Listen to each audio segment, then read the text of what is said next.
From Udaygiri Buddhist Monastery, our third destination was Lalitagiri Buddhist Complex.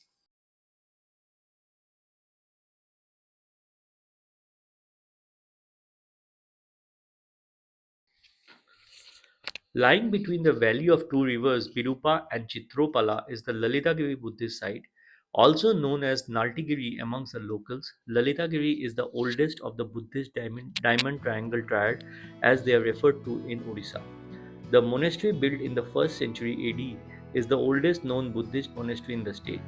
Lalitagiri is a major center of Buddhism, hemmed between the Parabhadi and Landa sandstone hills in standalone ASEAN hill range. It is situated in the Mahanga Tehsil in Cuttack district.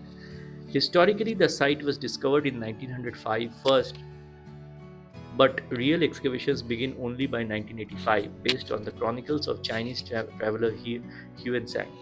Even today, sporadic excavations are being carried out. The findings indicate the monastery propagated both Hinayana sect of Buddhism and Mahayana sect of Buddhism.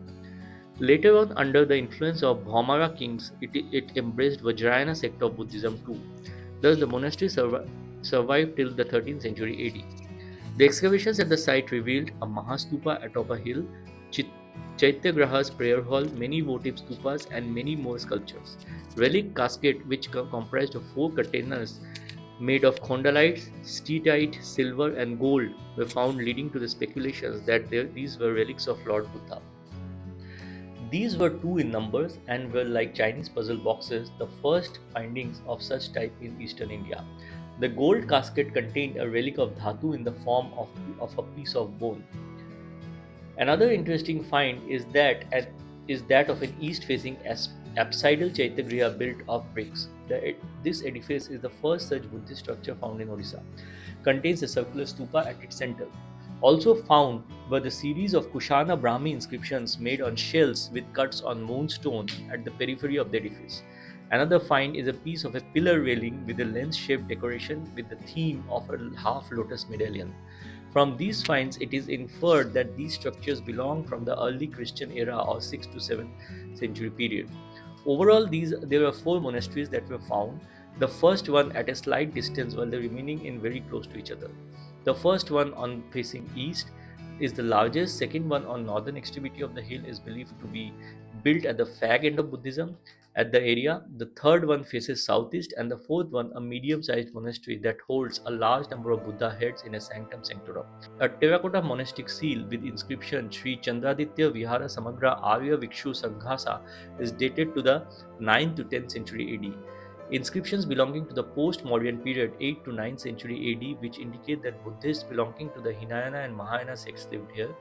The last occupation is believed to be identified as belonging to Vajrayana during the reign of Bhaumakara dynasty 8th to 10th century. There is a museum located inside the monastery complex which houses artifacts recovered during the excavation of the site.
After covering Lalitagiri Buddhist complex, we visited the Mahavinayaka temple in Chandikhol and the Chandi Mandir in Chandikhol. We could not visit Chandi Mandir because of some problem. 26 kilometers from Lalitagiri is situated a major pilgrimage center in Chandikhol, the Mahavinayaka temple. The Mahavinayaka temple was constructed under the Keshavi dynasty of Odisha in the 12th century. The goddess Rati, the wife of Kamadeva, is worshipped there for her devotion that led to the release of her husband from the curse of god Shiva. The current structure of the temple is restored and not the original one. The temple is a paradise for Hindu iconography lovers, with iconographies of various Hindu gods and goddesses, Dwarpalas, warriors, damsels, and many others. The temple is one of the oldest Ganesha temples in the state of Odisha. Five gods Shiva, Vishnu, Durga, Surya, and Ganesha are worshipped as one deity in a single Garbhagriha or sanctum sanctorum there. The temple is situated on a hill inside the Mahavinayaka Reserve Forest and is around 55 kilometers from Jajpur and 45 kilometers from Cuttack. A beautiful stream flows from the top of Mahavinayak temple, which is another major tourist attraction. Because five gods are worshipped as one deity in the temple, there is no pahada in there. Normally, Hindu temples close after pahada, which is sleeping time for the gods. The current structure of the temple is restored. Architecturally, the temple follows the typical Kalinga style architecture with a Rekha Vimana and a Pidha Antarala and Jagamohana. There are various legends associated with the temple. The first legend says, while Rati was praying to Ganesha, five hands simultaneously stretched out towards her to receive her offering, putting her in a dilemma. She then prayed to Brahma, who clarified that the five gods Ganesha, Sun, Vishnu, Shiva, and Durga were pleased with her prayer and simultaneously stretched their hands to receive her offering.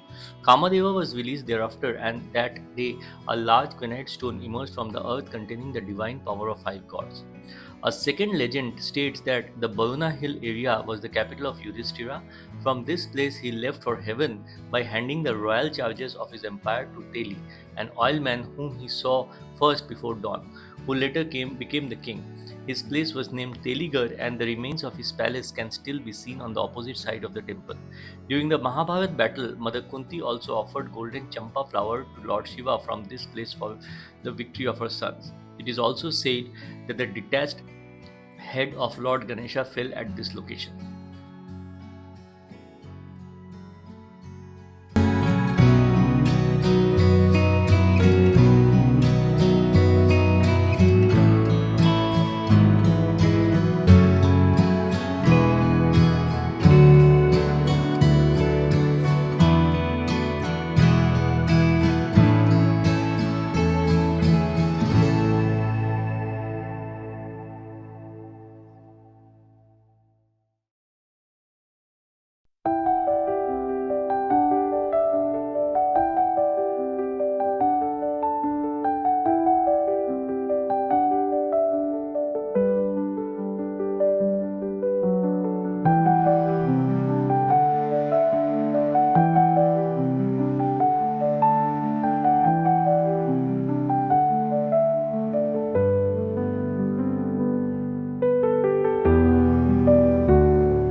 Our next destination was Gokarnika Temple or Gokarneshwara Temple in Dharmashala.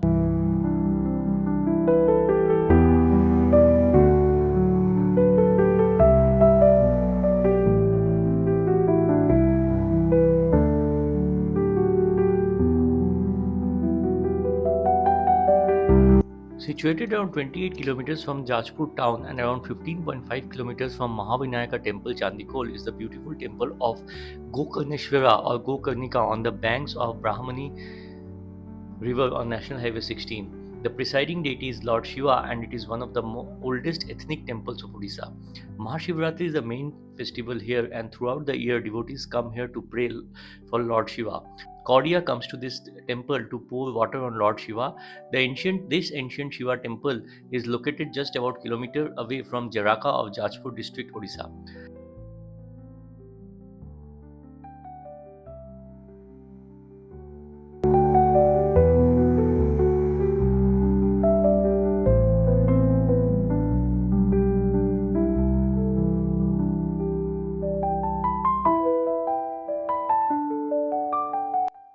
Very limited legend available is that the Pandavas, while residing here, considered it the ideal place for their ancestral rituals because, because river Brahmani is considered as one of the holiest rivers of India. Talking about architecture, the temple follows a very typical Kalinga style with a Rekha Vimana. Two small shrines representing Pidha Devas are present. Since there is no evidence of how the original temple looked like, nothing much can be said about how the real structure would look like. But there are scattered vigrahas around the temple kept on the top of the walls, which are interesting.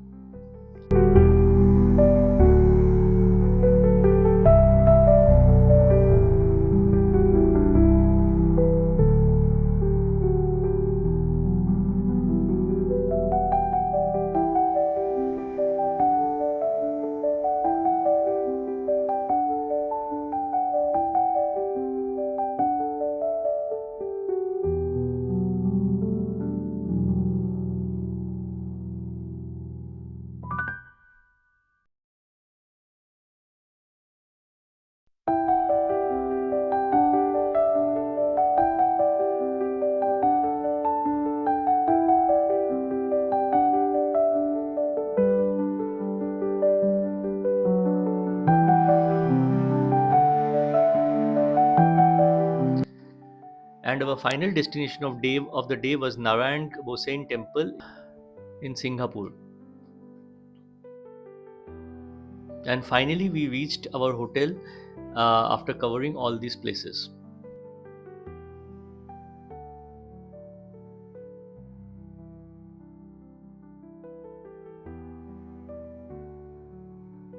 The Narayan Gosain Temple is a Hindu temple situated in Singhapur village in Jajpur district of Odisha, which is dedicated to God Vishnu Narayana Gosain. The temple is situated around 5 kilometers from Gokarnika or GokarneshwaraTemple at Jharaka, Jajpur, and around 34.3 kilometers from Jajpur town.